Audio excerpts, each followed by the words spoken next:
All right, let's dive into something pretty special today.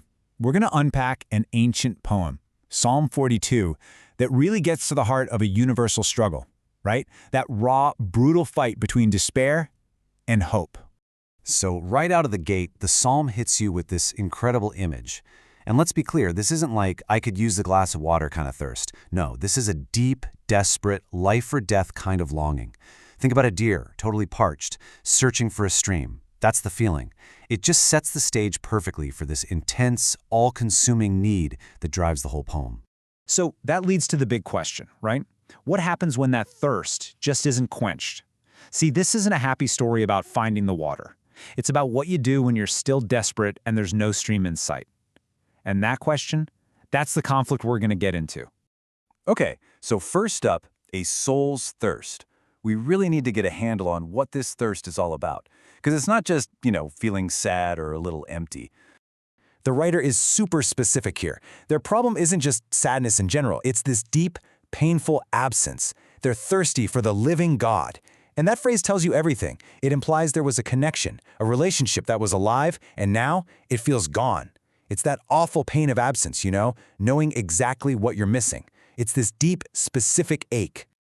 So where does this unquenched thirst lead? Well, it doesn't just stay as thirst. It spirals, and fast, into something way heavier.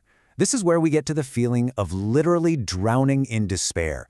The psalmist isn't just sad anymore. They feel like they're going under. And what's so powerful about this is that the pain is coming from everywhere at once. It's a three-front war. First, there's that internal feeling, that divine absence. Then there's the past, these painful memories of how good things used to be. And then, and this is crucial, it's coming from the outside, from the constant taunts of other people. And that brings us to this line, which is just, wow, it's brutal. While people say to me all day long, "Where is your God?" Think about that phrasing, all day long. This isn't some random jab. It's a constant, grinding, relentless question. It's designed to chip away at you, to make you doubt everything. It's basically weaponized doubt. And after all that, the internal pain, the memories, the taunts, you get this. This image just perfectly captures that feeling of being completely overwhelmed. You're not just sad, you're submerged, tossed around by these massive waves you can't control. It's the absolute peak of the despair. But then, right here, at the absolute lowest point, the writer does something totally unexpected, something pretty remarkable. They pivot.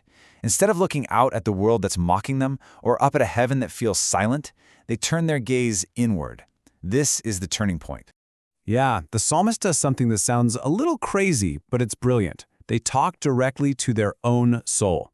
This is where everything changes. They stop just feeling the despair and start addressing it. They literally have a conversation with the most broken part of themselves. So let's break down what this conversation actually looks like. It's like there are two voices inside. On one side, you have the despairing soul, and the writer asks it, why? Why are you so downcast?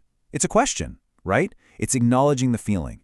But then the other voice isn't asking, it's commanding. It says, put your hope in God. See the difference? One part questions the feeling. The other part tells it what to do. It's not about what you feel. It's about what you choose. And here's the whole thing together. This is the refrain, the formula the psalmist figures out. And it's like a three-step process if you think about it. First, you acknowledge the feeling, you're downcast. Second, you question it, why?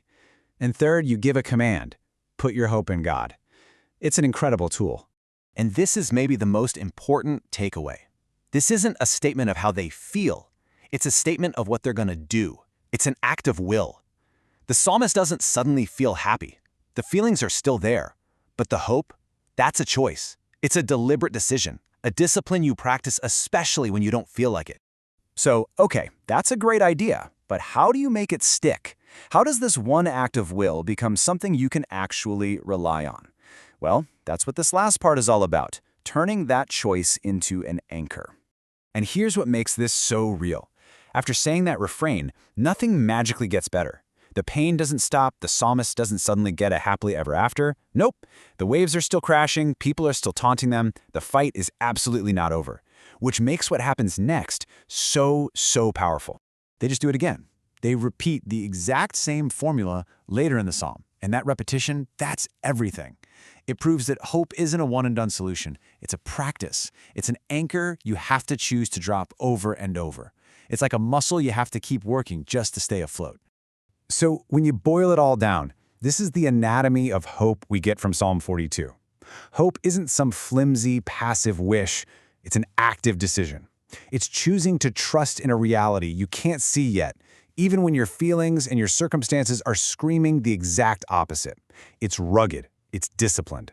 Which really just leaves us with one last question to think about. The writer of this psalm found their anchor, this refrain they could cling to when things got overwhelming. So it makes you wonder, in the roar of your own deep, what is your anchor?